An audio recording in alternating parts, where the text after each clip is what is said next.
Okay, guys. I don't think a lot of people realize that, watch these things or haven't been collecting comics for very long and stuff. But there's this feeling that comes along when the last thing on your mind is actually finding some comics and stuff. And then you find like 20 boxes and stacks of them and stuff. And they're $1 a piece. It's like Christmas. It's like Christmas when you walk into something like that. Because let's be honest, so far this summer with all the flea markets and stuff I go to and everything, it's been a little dry. I got a $300 book for $2, at a Hillsville flea market, that Shazam, whatever it was, 28, first appearance of Black Adam in the Bronze Age and stuff. Other than that, had a great package come in from Anthony. If you check out my last video, and there's, so it's been a pretty good week with comics considering what I found. Now, the first thing I'm going to show are 2 books I got off of eBay and got them for really great prices. I think I got this for less than $10. This now completes my Lock and Key set. There are 6 volumes of this. It was comprised of six miniseries that were each collected. I have them in hardback now. What's great about this is that we had the bookmark in here. And Lock and Key, having the complete set is awesome. There's some one-shots and stuff, don't get me wrong, that were out there and everything like that. But I think I now have a complete set of the Lock and Key stuff. I have some odds and ends from all 6 miniseries here and there, but this is the way I want to read it, right? So, Joe Hill did this.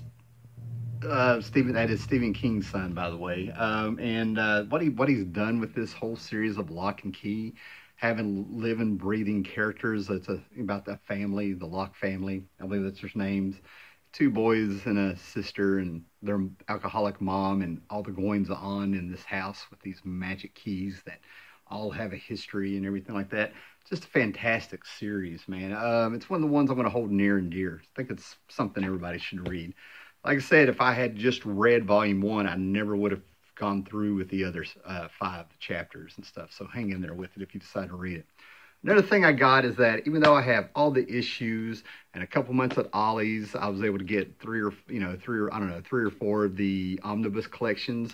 I really just had to get this one because I looked it up and I saw the cover. So I've been keeping an eye out since about January, February, to get this one. And I think I might just need 1 more volume. I mean, why not and stuff. But I ended up getting a hardback of this.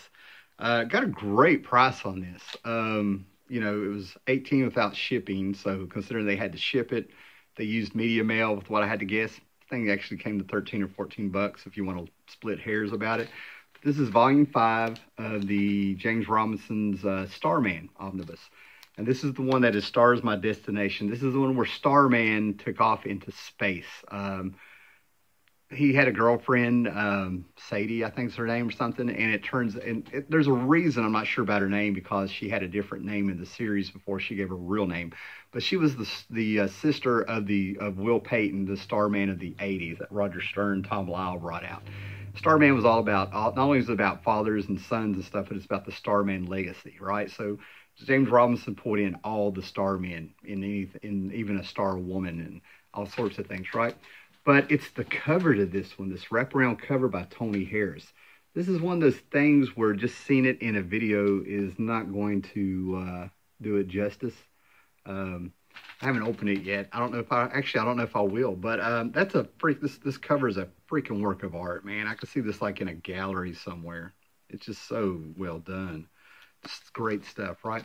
But yeah, with the Starman, I'll probably keep an eye out. The first 2 that I have are soft cover. They're out of print. They're actually kind of pricey for those first 2, but I'll be keeping an eye out on them. And so, why not get a complete set of the omnibus? Came close to seeing James Robinson, who wrote this at Heroes Con this year down in Charlotte, North Carolina, but he canceled. So, why not? I was probably going to get him to sign those, right? So then that's the eBay stuff. But then, like I said, today, at lunch, they had me traveling around, just kind of hot outside. Not a bad day, just other things I'd rather have been doing, of course, and then all of a sudden, I just kind of stopped in at a place during lunch, and I looked over, and it was just a ton of comics that were all $1 a piece, including the trades and stuff they had. I would definitely be hitting the place again. I'm not going to say where it's at because people watch this, and I want to hit it. I found out that these books came in at this place I was at this past Saturday, and today's Tuesday, so I don't feel like they were picked through. some of the stuff they have I want to go back and see to grab. I grabbed some of the keys and stuff that I saw that I figured would get, picked up when other people find this place. But they have things like the Steve Gerber issues of She-Hulk, Sensational She-Hulk after John Byrne left. They had some Legion of Superheroes stuff. Some Marvel Tales with McFarlane covers, Todd McFarlane covers. Marvel Tales was where they reprinted the Amazing Spider-Man issues back in the 80s and probably the 70s and stuff. So first of all, some of the prestige formatter trades that I got. I have an issue of Akira now. This is number 16. This was for $1. And I don't know where this person got these books, but they have been labeled with prices. So there's no doubt in my mind these came out of a comic book store that shut down or something, right? But number 16 with Akira. I have the cartoon from the 80s. I knew the cartoon had come from a comic series and stuff, right? And what company was this? Epic Comics. Marvel apparently got a hold of it and came out with the square-bound editions, right? So I have one. I get to look at it. Should be interesting. Something about fell down when I saw, because there's a lot of stuff with that Tim Truman fan. A lot of things that came out in the 90s that Tim Truman did that just couldn't get around to getting, and I've always kind of kept an eye out for it. And some of the stuff was like his Jonah Hex books that he did. He came out with 2 miniseries and who knows what else, where they kind of got, real Western. They got to that gritty Western. Tim Truman knows his stuff when it comes to like Westerns and stuff, but he infused like horror into it, right? But the other thing they did is when Jim Salicrup, I think it's his name, Salicrup, he was the editor at Marvel during the 80s, especially on Spider-Man and stuff, when McFarlane was on the book.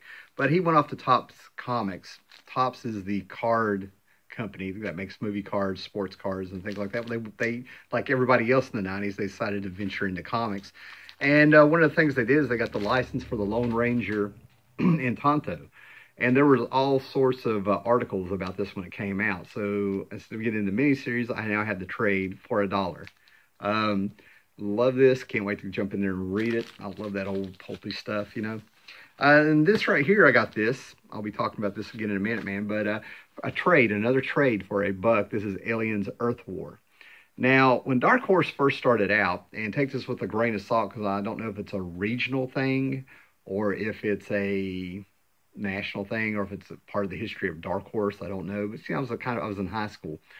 But Dark Horse really didn't get put on the map. You heard about them. You knew about them. You could see comic books you could order on the backs of comics through back issue companies and stuff, right?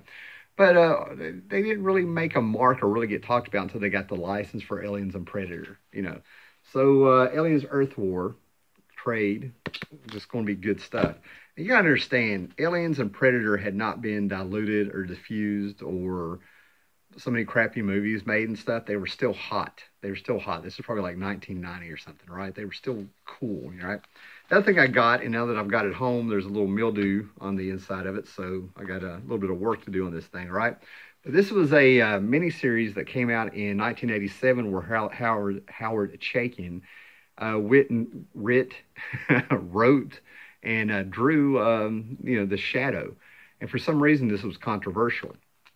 The thing about when you heard Howard Chaykin's name, you weren't really shocked because it felt like there for a while anything he did was controversial. I mean, he did a superhero book where the superhero was an ex-porn star. You know what I mean? I mean, you're just like, yeah, Howard's doing something again. He's got huge fans, don't get me wrong, right? But even on the cover of this, the controversial miniseries in one complete volume. So it's going to be kind of cool to jump in there and see what's up with The Shadow and why this was controversial. I'm also kind of wondering if I'm going to have to put my mind 30 years ago, because maybe it's not a big deal what he did in here, but we'll find out. And YouTube is awesome because one of the things that I do besides watch a few videos now and then is that I listen to audiobooks and old radio shows on YouTube. X-1, The Shadow, a little bit of this, Twilight Zone, CBS Mystery Hour. There's all kinds of cool stuff on there. And I went on a big Shadow binge for a while to see what it was like to listen to those. So there's, Shadow was a big radio star. And now this is going to be interesting because if this is what I think it is, I always sort of wanted to read it, but this is a mini-series of the Catwoman collected from the 80s. And it sort of ties into Batman Year One. When Batman Year One came out, you automatically had a Catwoman series that came out. And it had like the same, I don't know what he was. He was a pimp, and he was colored completely white with his face. I don't know if he's supposed to be an albino or if that was just an effect to make him look more freaky or something like this. But if this is the miniseries, I think it is, from the 80s, this Catwoman series ties into year one. Now, can I say that again? I don't know. So that's the trades I got. All for a buck a piece. And they all have like price tags, like $9.95 on them and stuff, right? Now, this was something that I was like, I was wondering if it was in here because I was running across a ton of Valiant stuff in these boxes, and I kept seeing Eternal Warrior, and then this issue would get skipped. I've already got one or two of these that I bought myself when they came out, right? But this was really cool to find. And the guy who put these books out, I don't know why this wasn't a big red flag for him, because this is like in a very stiff Mylar bag, I believe. It's an Ultra Pro bag. And it also has two Valiant cards in here of the cover. But this is Eternal Warrior number 4, and this is the first appearance of Bloodshot. And he's kind of had a buzz about him for like, I don't know, the last year. It's died down because there supposedly might be a movie made of him. But this is his first appearance. It's really cool. But I just sort of like, I like how they stuck the cards in there, you know, from I have the set of Valiant cards that they have, which is pretty much just all the covers of the Jim Shooter era, you know. So that was kind of cool to find. I was like, yes, I knew it. I could smell it. Grab some odds and ends here. This is What If from 1980. I think this series started in 1977 and stuff, right? But this is number 25. But what if this is Thor and the Avengers Battle of the Gods and stuff? I'll grab these What Ifs wherever it's there. I left one behind, but yeah, it'll probably be there.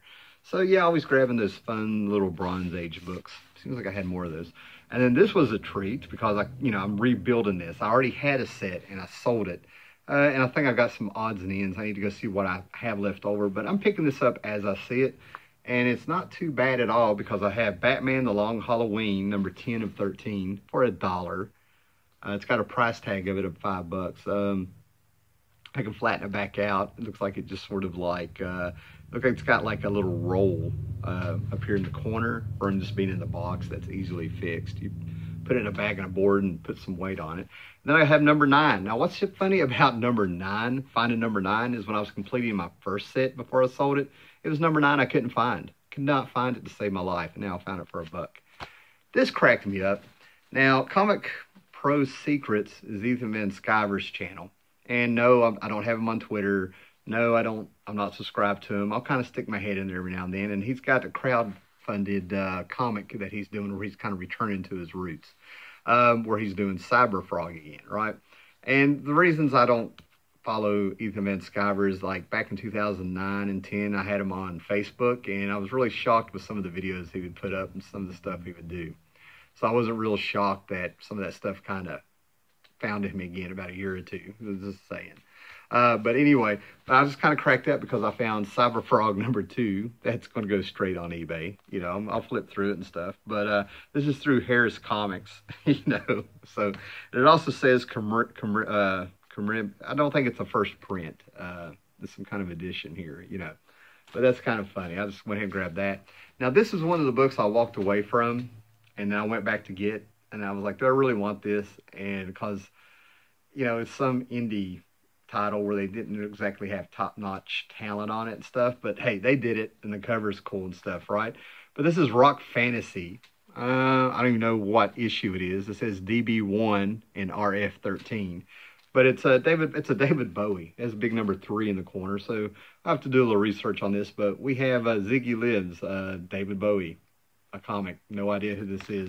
Rock Fantasy Comics. Never heard of him.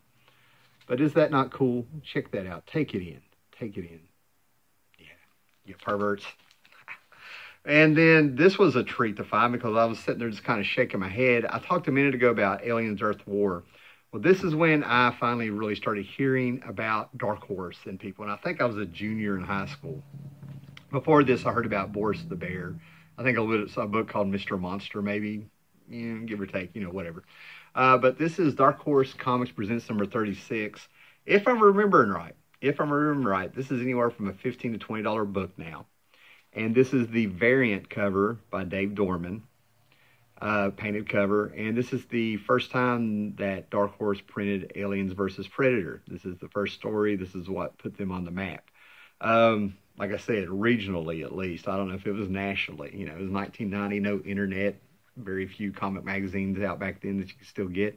1991 was a real interesting period when it came to getting your comic news and magazines, and they were starting to dry up at the stands a little bit. You know, you couldn't just find them at all the grocery stores anymore either. You know, so getting this was really cool. And if I remember right, on the back here, the pinup, that may be the regular cover. I don't know. But I mean, that is really cool to find. That was a treat. And then I got this because I think this may be the only chapter I'm missing, and I'll pick these up no matter what. As lame as I think Doomsday was as a villain to be the one to kill Superman in 1994, I'll still pick him up. It's of its era, if you will. Doomsday's just a villain that just never resonated with me. He's a poor man's Hulk. And then, of course, they did things with him where, like, he can adapt to where you can't beat him twice the same way. He can adapt to your powers, your strategy, whatever. But yeah, he's just a character that just never resonated with me. I'm like, if somebody's going to kill Superman, you know, I got 3 other ways I can go with established characters and stuff. But basically, they just sent the Hulk after the, you know, Superman could have lifted him up in space. Superman could have flew up in the air. And when they did a 3-issue Prestige miniseries that Dan Jurgens did, Superman went with some other strategies besides just going toe-to-toe with him, you know. But anyway, this is Superman in Action Comics number 684, which is a chapter of the death of Superman. And this was how they told the story, was that they started out with just regular panels, and then as the fight continued and the story progressed, the panels got bigger and bigger, where you had like 4 to a page, then 2 to a page, and you had nothing but splash pages leading up to Superman dying. So, yeah, there's a progression and attention that was built with that panel layout as the panels got bigger and bigger. It was also the time that they had the perfect opportunity to leave Booster Gold dead at the hands of Doomsday. And Booster Gold, for you people that don't know, if I remember right, is the one who actually gave Doomsday his name. One more reason. Booster Gold. I hate him. For you people that don't know, there's a whole video why I did with why I hate Booster Gold. That's all you have to type in. Yep. Anyway, so what else we have here? So 2 other things real quick. I'm always collecting these square-bound editions of the Clive Barker's Hellraiser series. I absolutely love this series. I love how when you put them on a shelf and you have a bunch of them, how they black with the sort of white skulls and stuff, how they look on it. These square-bound books are something that I just think are fantastic. And this is from Epic Comics, which was part of Marvel, of course. And we have Bo Hampton, Jim Strad, Kent Williams, which... Kent Williams, I just hope it's not the Kent Williams I'm thinking of. He's so hit or miss. But yeah, these were just really fun books. If you like your horror, I say check them out. And then I just got this one to fill in a gap. I keep buying issue number 8 when it was number 7 I needed. Now I think I have all the burn issues and who knows how many more. But Alpha Flight number 7, nothing too special. For some reason, I think this used to be a key. I'm just not sure why. I can come up with 3 or 4 things that I remember hearing, but I've never really known what it was. Was it the split personality of Aurora coming out? Was it the idea that if you really pay attention, you can figure out that her brother Northstar was one of the first gay characters that Byrne was kind of bringing to the surface? I don't know. And don't take my word on anything, because I don't know. It's not hot anymore, but it was there for a while. I mean, it's even got like a $3.50 sticker on it, and all the other Alpha Flights had $1 on them. And I'm really close. I'm collecting the entire series of Hellraiser 300, and it's so funny because I just kind of talked in one of my videos of part 1 or 2 of my top 20 comic book characters about how I've kind of slowed down trying to get this entire series, because after Jamie Delano and Garth Ennis and then oh my gosh, oh man, Warren Ellis coming on there is kind of spotty, and few people did some good jobs, but some of those storylines, it was just hit or miss. And then I turn around and I find some not keys, but I find some earlier issues, if you will, that I was needing here. Here's number 61, which I swear I think I have. But it wasn't on my list when I looked it up, man. But this is Garth Ennis years, okay? Apparently they're backwards. Number 34, Jamie Delano, Sean Phillips. And somebody commented about how Jamie Delano really set the tone of this book for everybody that followed it, and they absolutely did. Jamie Delano's writing isn't so much I'm a fan of it, but when I read The Constantine, they were haunting. Like, I would still be thinking about the stories. I'd be like, well, that wasn't that spectacular, but they haunt you, and you go back and you read it. That's talent. That is talent when they can make you remember the story and think back on it and stuff, right?